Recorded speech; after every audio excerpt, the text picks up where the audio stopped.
Itipanggap mapapintas ken mapalawat ti daduma paset ti Maharlika Livelihood Center.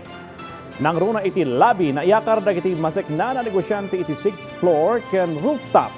No pay kasta kimapoy ti birok dagiti maseknaan a negosyante agipadamag ni Bridget Marcasi Pangosfian.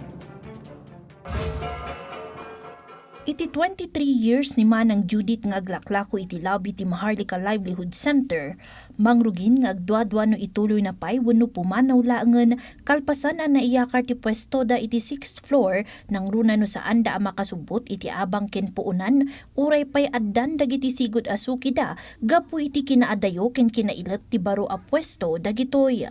Malaksid iti dayta, manipod iti 7 a trabahador na. May salaangan tinabati gaputa masapol a kisayan na tapno maituloy lata ti taray ti negosyo na ken masustenir ti puunanda.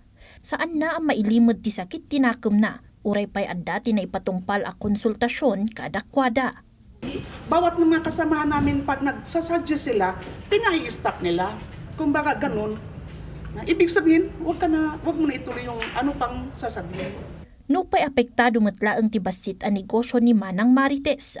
Inkagumaan na ang nag-display iti baro a pwesto da iti rooftop ti Maharlika tapno agtultuloy lata ti panagtulid ti negosyo na. Kinuna na analidem matlaang ang makasubot iti puunan ken abang na gapu taado dagiti saan na ama i-display iti nakaiyakaran da a pwesto gapu iti kinailet daytoy. Kasi yung binigay nila na 2 square meters yata na haba, 3 ang magpupesto. Sino naman ang bibili? Nag-aagawan na sila ng customer kung ganun. Kaya, ang hinihingi ko lang din, yung medyo maluwang yung pwesto. Kasi maraming natanggal na gamit. Duwala ang da Judith ken Marites kadagiti 30 ket siyam a stall owner nga apektado iti panakadalos dagiti pwesto iti labi ken ruar iti Maharlika Livelihood Center. Sigon ken ni Attorney Leticia Clemente, City Budget Officer. Idi pay kuma Oktubre ana ikat dagiti nasa o a stalls ngem naipaayan ti pawayway dagiti stall owners tapno ag negosyo aging gamalpas ti holiday season. Nailawlawag ana pagpag iti stalls ti labi ti Maharlika isu ana ibilin ti panakadalos daytoy tapno maaramat ti nakairantaan na. Babaen pay iti daytoy na ikat dagiti subleasors ken dagiti laengen lisis ti lokal a gobyerno dagiti nabati.